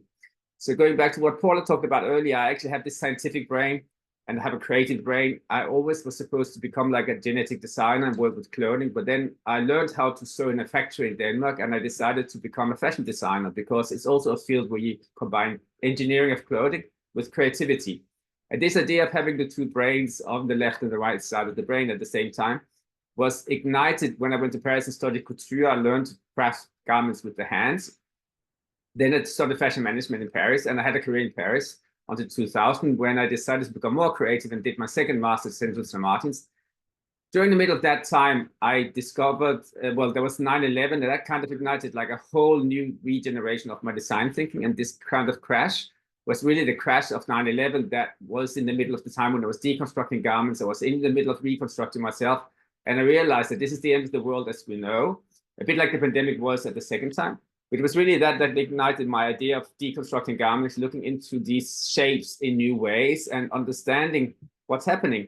And my research was really about, what happened with modernism and how can we define what is the postmodernism. And I came up with something called hybrid reconstruction that was based on architecture and research on hybridization. This idea of combining things is not just one or the other, it's two things combined together. And also looking into like the history of art, and discovery of the collage, this idea of collaging ideas together and playing with ideas and objects and creating new ideas. I thought this is really the way to think, to combine a bit of science and creativity at the same time to make something that's in between. I came up with a philosophy called hybrid reconstruction. It was about morphing all these kind of different design fragments into new shapes, which resulted in these kind of in-between pieces that are like shirt, t-shirt, dresses, where you can see a little bit of a t-shirt, a little bit of a dress, a little bit of a t-shirt at the same time. And these in-between objects became also like inverted Converse shoes or like aviators morphed with like a glam pair of glasses from the 70s. Objects that are not feminine or masculine, but in between. My brand won many awards during the time of its lifespan, and I have really had the chance also to collaborate with Nick Knight for Show Studio. And in that process, I discovered this glitch, the glitch that cuts up technology, that cuts up the image and create these new images. And this was really the first time I started to understand that technology is really there to reconstruct meaning with things that we produce. So I integrated video making into my design practice as a fashion designer and started to slice cutting images in my work as a fashion designer. That also was, again, when I relaunched my brand in 2017 with help from the Danish Art Foundation, I started to do these in-between garments that were half like in between the trench coat and the tailoring, playing with reconstructing ideas. It gave me some fashion press coverage at the time. And it also allowed me to play with ideas of slice cutting again.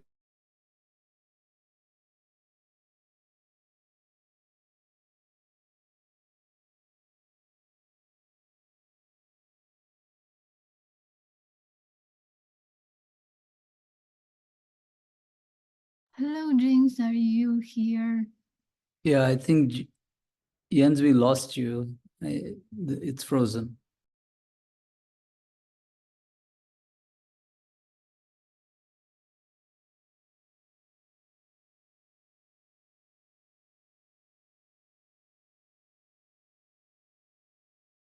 Bit for our speaker to come back, and I really want to thank you everyone. Thank you our amazing speakers and panelists.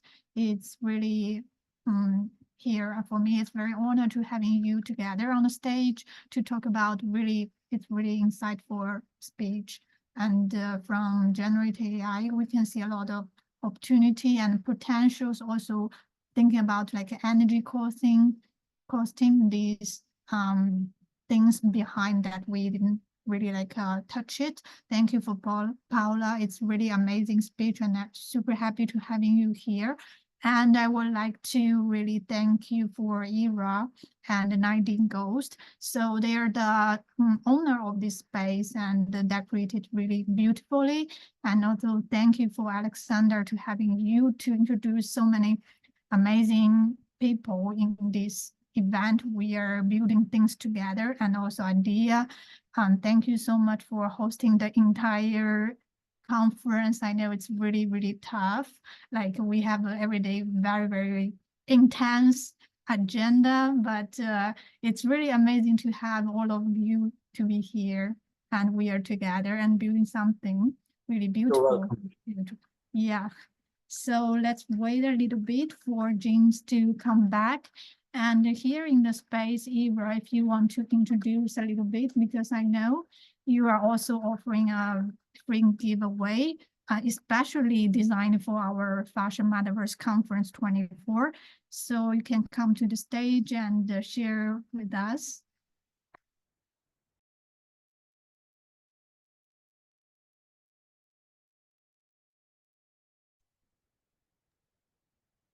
Hello. Thank you so much for coming to our space, and I'm so happy to have everybody here. Let me just share my screen real fast. All right, I wanted to show a little presentation for this store. We opened it on March 9 of this year. This is not our first space. We have numerous spaces here in Spatial. We work mostly with games, little quests. We work with the community. We're the heart of the community. We provide the space for our community in Spatial. I've been here building for 2.5 almost years, and it's been a great experience working with Spatial. It was amazing actual experience. We've learned a lot, and we feel so much stronger right now. We have a great community, very good community. And so I wanted to share with you just a little bit of this. So, thank you. I'm not sure if the sound, I think I have to share the sound, correct? In case the sound doesn't come, you may have to reshare it. Okay, share sound, yes.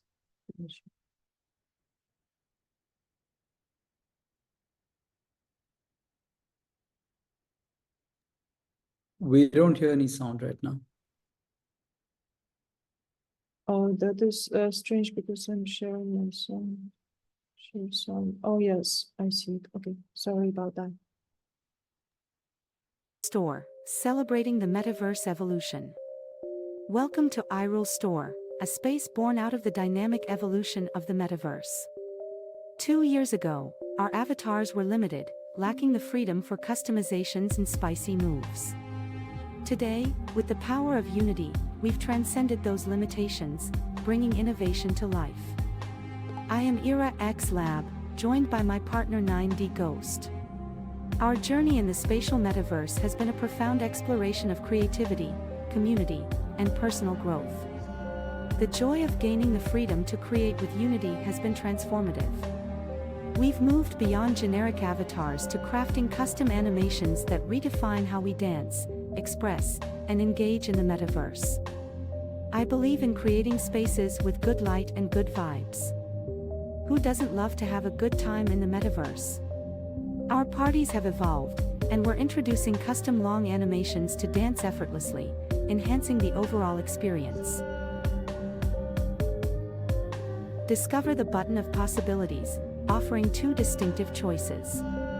Today, we provide 2 options for this animation button, a universal choice for the community and a custom option pre-programmed just for you. Personalize its programming to suit your preferences, whether it's elevating community-wide celebrations, creating serene meditative atmospheres, or crafting unique experiences. Working in the metaverse has deepened my connection with technology and people worldwide. It has been a journey of self-discovery and an opportunity to collaborate with amazing minds like 9D Ghost. While we are constantly learning and advancing, we never forget to have fun. The metaverse has given us unique opportunities, and we're grateful for the experiences that have shaped iRule Store. Welcome to iRule Store, where innovation meets celebration. Follow us on social media at Era X Lab and 9D Ghost. Thank you all for tuning in and sharing your time with us. Yeah, Ira, I think Jens is back. All right. Thank you so much.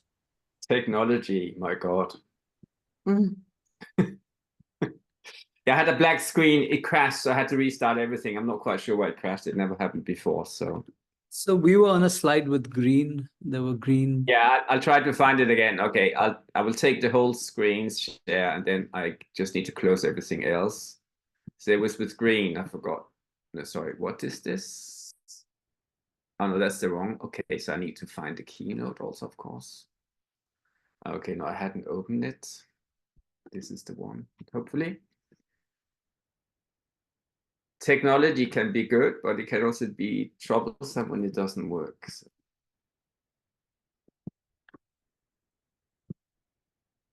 How far were we? Oh yeah, we were here, yeah. Yeah, I think we were there. Yeah. So yeah, so this is just some examples of my traditional fashion where I play with the video as a technological tool to kind of deconstruct the images. And the glitch is really my emblem and the way I really love to see it disrupts the image and it creates new images. Other example, the traditional way I was working in 2018 with fashion and video and installations. And then during the pandemic, I actually had this idea just after the first year of the pandemic to invite like these club kids in East London into the studio, and they did a photo shoot with my archive pieces. And we had this glitch film, and I thought at the time, how can I really do something immersive with it? And I found this kind of basic online gallery, and I made the videos like floor to ceiling to try to create really an immersive experience in the pursuit of the digital. And I really love this way of playing with images and creating new shapes. This led me to work with digital designers during the pandemic. Also, I invited at least 6 designers from around the world to work with me collaboratively in Clo 3D. And in that process, I started to take the garments apart that they had put together for me. And that's where I found this kind of expanded body that came to me a little bit like the glitch of the video films that I love, a way of looking at design in new ways. I also collaborated with Virtual Touch, who are based in Hong Kong, to create these virtual galleries. And okay, and latest I had also digital fashion show in London Fashion Week, where I combined like art installation with physical clothing, a catwalk, and digital galleries, and I even had an AI installation. And I really believe that this kind of fusion of the digital and the physical is the way forward. Of course, it's very complicated to do because it's very costly and you need to have the manpower and the funds to invest in it. But luckily, because I have the platform on the Fashion Week, brands and startups are very happy to collaborate. So this is like an AI installation. I did collaboration with a startup from Berlin. And this is catwalk I did recently in a lockdown festival with Metaverse Fashion Council. They invited me to be part of it. So of course, it is kind of this idea of digital and physical integration. So this is the mood board of me experimenting with Clo the first time and with my assistant. So I don't do Clo myself, but I work with designers who do, and then I direct them in the process. But I really believe in this kind of fusion of science, creativity, and disruptiveness. You know, we add a bit of science and creativity, and then we have to disrupt what happens in between. And this is really at this intersection that I've launched recently, this Consens X design advisory. I call it holistic because it has to have ethics and think about the people and the future and the planet. And it's really an advisory where I work with a lot of people to we work together. That's why it's called Con, and the sense, it rhymes with sense or the meaning, and the X is about the collaboration, the multiplication, and the technology. So it's really like a hybrid put together agency of senior professionals, and we would really like to help brands to implement this kind of holistic design thinking using technology and artisan craft at the same time. So we work in the areas of concept, luxury, fashion strategy, Web3 and Metaverse advisory. And I think a lot of brands today, they are traditional brands, they need advice about how to integrate digital in a way that makes sense for them, that has purpose. And I think these kind of purpose building is really the key, because a lot of brands, they have an idea about the Metaverse and they're really worried about it, but you know, it's about finding purpose. So these are like a lot of the brands that we as a collective have been working for over the last 20, 30 years. Working on brand audit, working with all these ideas and ways to help brands And why should brands work on brand audits? I think it's really about, to the left you see the Lego blocks on the floor is like a mess, and then to the right you put them into order. And I think this is what we as an agency can help people with, especially in these times that is quite deconstructed and diverse. So these are kind of just models of design thinking and brand building that is built around these ideas of blocks that you can put together here. So this is kind of the idea of the Consens X. And then this is really also like some slides that shows the philosophy that we are really looking into how AI and technology are used or can be used in fashion and architecture as visual design tools that helps us generate new ideas. And I think images that merges this idea of physicality with digitality is really something that's in between. And I think that's really what people like to see, something that is in between. Of course, technology and AI can be used in many places in our industry, from the fashion design to the collaboration with robots to the 3D garments. So there's many places where we can use the technology. As a fashion designer, I really want to focus on the way, how can we use them as creative tools, building blocks that we can play with. How can we use them as ways of illustrating our design thinking? So I started at the beginning so this is my first temptation of prompting like a Dior bar jacket and to kind of combine it with ideas of deconstruction. And I was pretty convinced already from the beginning, once you start to say, I want to give it this generic idea of the Dior bar jacket, that's really a known thing. And you can prompt these ideas of textile manipulation and fabrication. I thought this is really convincing. That's really where I thought, how can we use it as a design tool, as a designer, not to create things that are not realistic to do, but to create things that can be inspiring for the design team or the ateliers to start working on in terms of craftsmanship, to replicate what we see in the image into a physical world. And of course, it's just the beginning. So I think that prompted images is like a collage, it's a question. And then the answers will be lying in how we're going to implement these physical versions of these into the brands. So this is another example of a way of pitching for Lego. Lego is a Danish brand. It actually means play well. The acronym of like God, it means play well. So I was trying to kind of combine my own design DNA with the one of Lego, coming up with an idea of how you can play with the Lego blocks. I could see in the way that you play with Lego blocks, it's the same way that I kind of play with my pattern pieces in the design thinking. And how could that become like a concept that I called LAUGESEN, because it rhymes with Jens. And that's actually the time I spent until 4 o'clock in the morning. I just, within like 5 or 6 hours, I got into this rabbit hole of prompting all these images of amazing in-between pieces and objects that are sculptures or imaginary pieces, but they're also realistic. And I like that they're both realistic and imaginary. And I think this is really a place where you can use technology to dream about things that are beyond what we are used to seeing. Instead of drawing what you think you like, then you can experiment and you discover things you didn't know you would like. And I think this illustration of what the AI came up with for me, within those 4 hours, it would have taken me days to do with like assistants and collaborators to come up with these kind of visual concepts that are very convincing. Of course, the big challenge is to make these into physical garments that can be produced in a factory. That's where we need the kind of creative technology designers who can really take these abstract concepts and turn them into images. This is another iteration I've done recently for a sports brand, where you can see how convincingly you can use AI to really come up with mood boards based on the trends of the digital images that it finds online.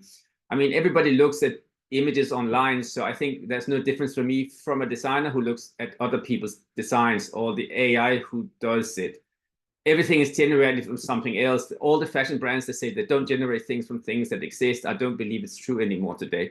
And I think technology is just here to kind of play with what it sees, and then it makes versions of, a bit like designers who looks at what they see and they make versions of. So I think it's really a way for creating new versions of things that we see in the market that are more interesting. Another classical brand we all know, Max Mara. I took the challenge to see how can we create these kind of cashmere coats, and I think it's quite convincing, the images it comes up with, and I can see how that could be inspiring for a catwalk or for designers or for art installations too, So I think it's just about how can we use the technology as inspirational tool. So this is also Calvin Klein.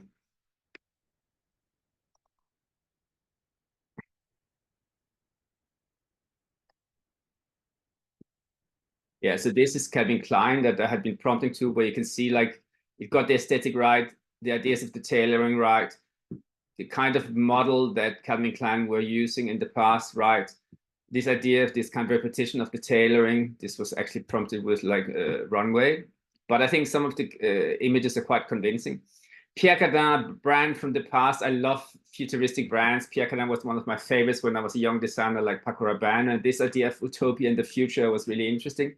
And it was just quite convincing the way you were able to use the AI to kind of imagine these kind of fashion shop concepts that was really relating to this kind of space age of Pierre Cardin at the time. The accessory of the glasses are quite convincing. You could actually see a lot of them being produced in the real life, models wearing them. And I think there's a lot of things to do.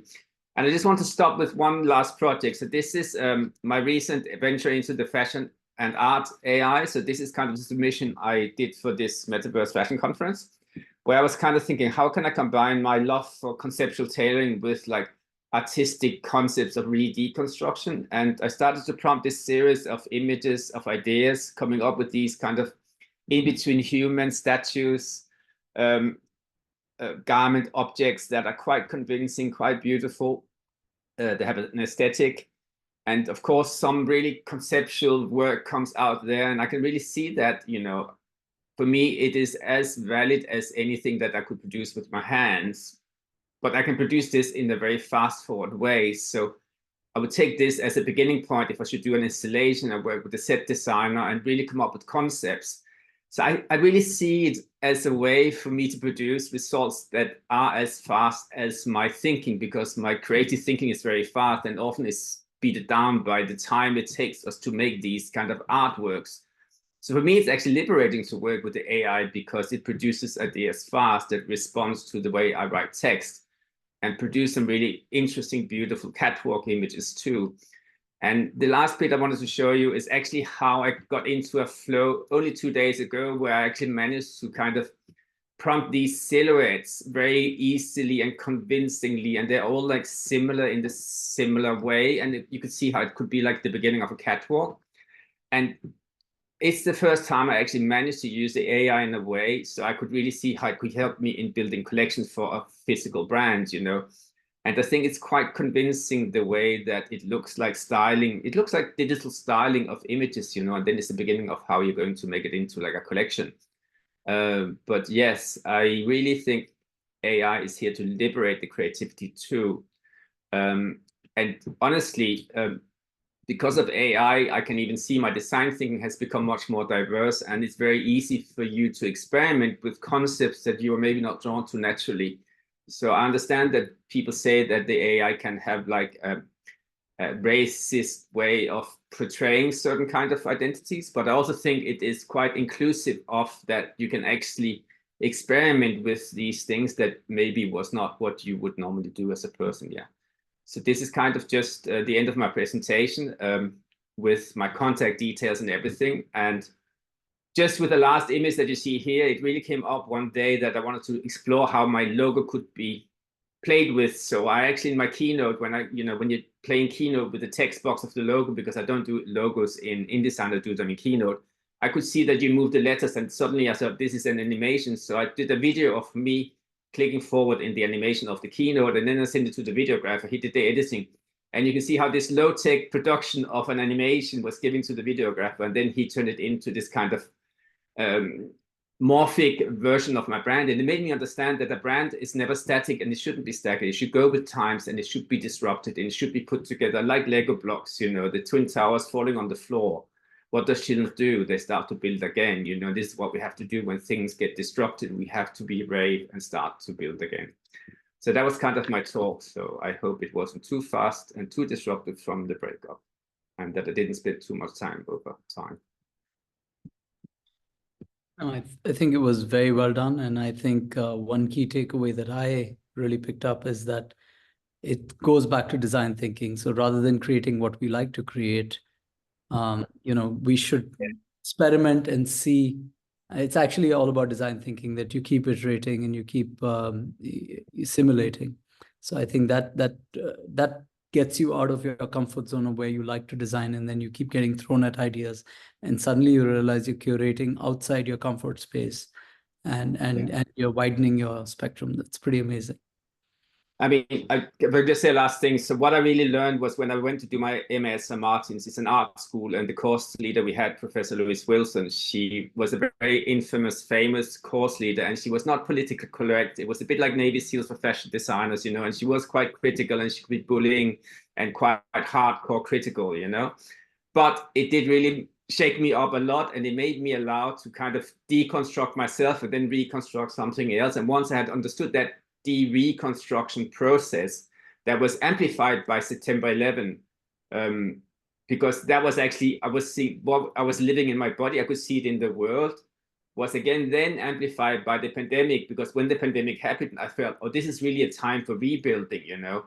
And then I started to explore with the digital, you know, and I think because I've had that experience from September 11 and the pandemic, it was similar.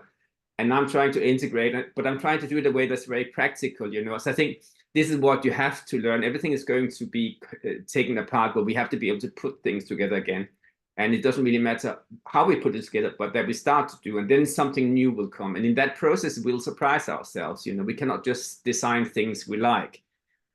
So I think some of my students, they say, oh, this is really what I wanted, but I sometimes say, but that's not always the most interesting. The most interesting is like what happens in the accident, the in-between, or this oscillation between what you want and what happens, you know, because that's when new things happen, because otherwise we just prompt things we like. We need to prompt things we didn't know we could like, and then that brings the new aesthetic. And I think that's really what the metaverse is about. It's about exploring new opportunities. I do agree. And with that, we are at the end of the conference. Wanted to thank everyone who's logged in for the last 3 days. It's been quite a hectic last 3 days. Thank you very much, Jens, for your talk. I think you've been very patient with us, with all our tech and the long panel that we had. And with this, we're going to go ahead and close this call and close the conference. Can I just say one thing? I want to congratulate you all, because you have really done an amazing piece of work, because this spatial space is really like a lot of work put into it, and everything's put together like 3 days, not just 1 day. So it's a lot of work, a lot of coordination. So I think you've really achieved a really great job. So well done to everybody who was involved. Yeah, thank you, and a big kudos to the organizers. Bye-bye. Bye-bye. See you. Time to